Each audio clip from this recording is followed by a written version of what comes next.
Sebelum itu tolong didengar namanya, saya ini mengambil daftar hadir dulu. Baik, Bapak. Putri Molo, Hadir, Bapak. Kirania Mugilino, Hadir. Nyastri Pembunuh, Hadir, Bapak. para Dilomba, Hadir, Bapak. Jessica, Hadir, Bapak. Nazwa, Hadir, Bapak. Indah Fitri Jarisi, Hadir. Sri Diva Mononton. Alhamdulillah ini semua hadir ya. Hadir, Bapak. Baiklah, sebelum kita mulai belajar pada hari ini, mari sama-sama kita membaca doa terlebih dahulu. Berdoa mulai. A'udzu billahi minasy syaithanir rajim. Bismillahirrahmanirrahim. Rabbi zidni ilman warzuqni fahman bi rahmatika ya arhamar rahimin. Amin. Sebelum itu, perkenalkan nama saya Muhammad Rafiul Daniani. Saya lulusan dari IAIN Manado, jurusan Pendidikan Agama Islam. Nah, sebelum kita mulai belajar pada hari ini, izinkan saya membacakan tujuan pembelajaran kita pada hari ini. Yang pertama itu, peserta ini mampu mengenali biografi dan peran ilmuwan Muslim di bidang kedokteran, filsafat, kimia, dan astronomi.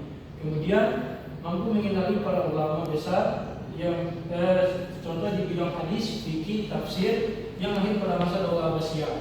Kemudian menghayati nilai-nilai perjuangan dan semangat produktif para tokoh dalam mengembangkan ilmu pengetahuan. Baik, untuk materi kita pada hari ini adalah kejayaan intelektual ilmuwan dan ulama Islam Daulah Abbasiyah. Jadi Daulah Abbasiyah itu didirikan oleh Abu Abbas As-Saffah pada tahun 750 sampai tahun 1258 Masehi. Kurang lebih 5 abad lebih. Nah, Abu Abbas As-Saffah ini mendirikan Daulah Abbasiyah setelah ia meruntuhkan Bani Umayyah. Adapun Daulah Abbasiyah ini disebut sebagai Islamic Golden Age atau masa kejayaan peradaban Islam. Nah, kenapa disebut sebagai Golden Age atau masa keemasan? Karena pada masa ini ilmu-ilmu itu berkembang di pada masa dinasti ini. Contohnya seperti ilmu pengetahuan pada matematika, filsafat, kimia, geografi, bahkan tentang astronomi. Nah, adapun selain ilmu pengetahuan juga berkembang pada bidang-bidang kebudayaan dan peradaban. Nah, pada kesempatan kali ini kita akan lebih mengenal tentang ilmuwan-ilmuwan Islam yang ada pada masa dinasti Daulah Abbasiyah.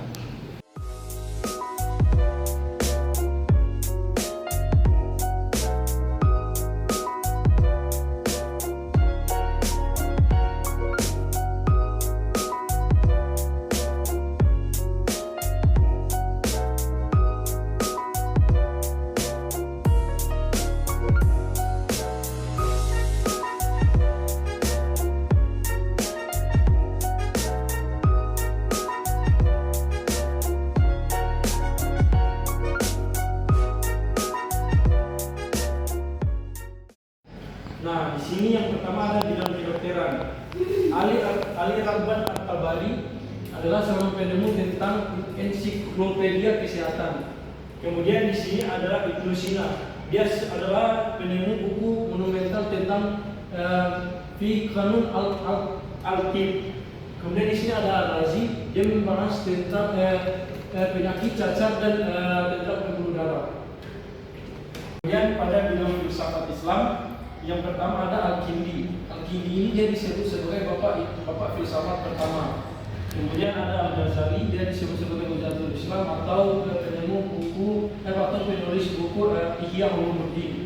Kemudian ada Ibnu Mas'ud, dia adalah tokoh penting yang menentukan tentang filsafat moral.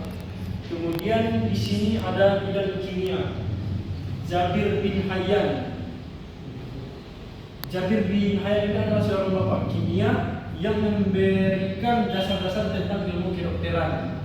Kemudian yang terakhir pada bidang astronomi dan matematika, Muhammad bin Musa al-Khwarizmi, dia adalah seorang penemu aljabar yang sampai sekarang ini telah digunakan dalam bidang matematika. Jadi untuk memperdalam materi kali ini, di sini Bapak ini kita melakukan diskusi kelompok. Nah, di sini kan terdapat 7 orang. Jadi Bapak ini kalian membentuk 3 kelompok. Nah, di mana kalian itu harus menghitung dari 1 sampai 3. Nah, setelah itu siapa yang mendapatkan nomor sama itu bergabung dengan orang tersebut. Jadi silakan mulai membentuk dari sebelah sini. 1, 2, 3, 1, 2, 3, 1. Oke. Nah, silakan bergabung dengan nomor yang sama. Baik, Bapak. 3, 3. 1, 2, 2 sampai 2. Oke, mana 1?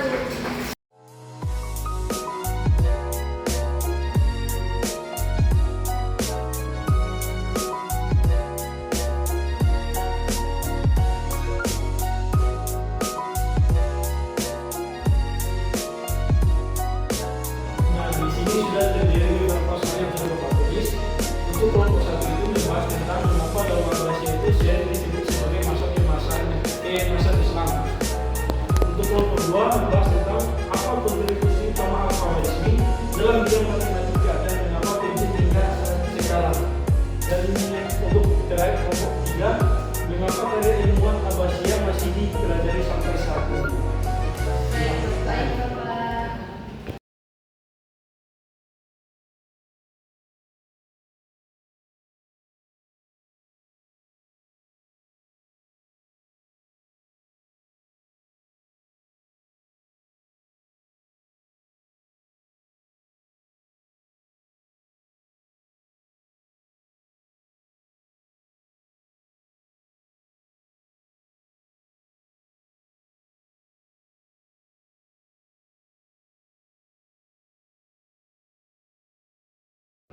Baiklah, waktu diskusi telah selesai. Nah, untuk tiap kelompok itu satu orang mewakilkan untuk memaparkan jawaban yang telah didiskusikan secara bersama-sama. Baik, Bapak. Mulai. Dimulai dari kelompok satu. Baik, saya akan mendiskusikan hasil jawaban dari kelompok kami. Mengapa Daul Abbasiyah sering disebut sebagai masa keemasan Islam? Karena pada periode ini terjadi perkembangan besar dalam berbagai bidang ilmu seperti matematika, kedokteran, filsafat, dan astronomi. Baik, silakan berikan aplaus. Lanjut kelompok 2.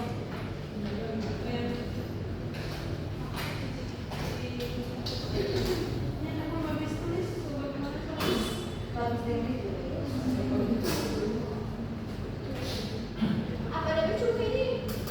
Al-Khwarizmi. Khwarizmi. Al-Khwarizmi. Al-Khwarizmi. Saya akan memaparkan diskusi kami dari kelompok Al-Khwarizmi. Sudah? Sudah tadi. Langsung Jo nanti diangkat-kat. Baik, saya akan mempresentasikan hasil diskusi kami. Al-Khwarizmi berkontribusi besar dalam mengembangkan ilmu aljabar dan memperkenalkan angka 0 sampai 9. Jasanya penting sampai sekarang karena aljabar dipakai dalam pelajaran sains dan teknologi, sedangkan algoritma menjadi dasar komputer modern. Ya, silakan berikan aplaus. Dan terakhir kelompok. Ya. Oke. Saya akan membacakan hasil diskusi kami dari kelompok 3 dengan pertanyaan mengapa karya ilmuwan Abbasiyah masih dipelajari sampai saat ini. Karya ilmuwan masa dinasti Abbasiyah masih dipelajari sampai saat ini karena menjadi dasar ilmu modern. Tokoh seperti Al-Khwarizmi atau Al-Jabar dan Ibn Sina atau kedokteran memberi kontribusi besar. Selain itu, mereka juga mengembangkan metode ilmiah dan mengumpulkan ilmu di Bait al-Hikmah. Jadi karya mereka masih relevan sampai sekarang. Baik, terima kasih. Saya juga melakukan aplaus untuk semuanya. Nah, untuk sedikit refleksi pada materi kali ini, apa yang bisa kalian pelajari pada ilmuwan-ilmuwan pada masa dinasti Abbasiyah? Saya Bapak. Silakan ya. Baik, pelajaran yang dapat saya ambil pada materi ini yakni bagaimana para ilmuwan itu semangat menuntut ilmu tanpa batas dan bagaimana kontribusi besar yang mereka sumbangkan kepada Indonesia sendiri. Terima kasih. Untuk sedikit motivasi dari Bapak, jadikanlah buku sebagai sahabat karibmu, sebagaimana para ilmuwan menjadikan kota Baghdad sebagai pusat peradaban dunia. Mungkin hanya itu materi yang bisa saya Bapak sampaikan pada kesempatan kali ini. Dengan kurangnya Bapak mohon maaf. Wabillahi taufiq wal hidayah. Wassalamualaikum.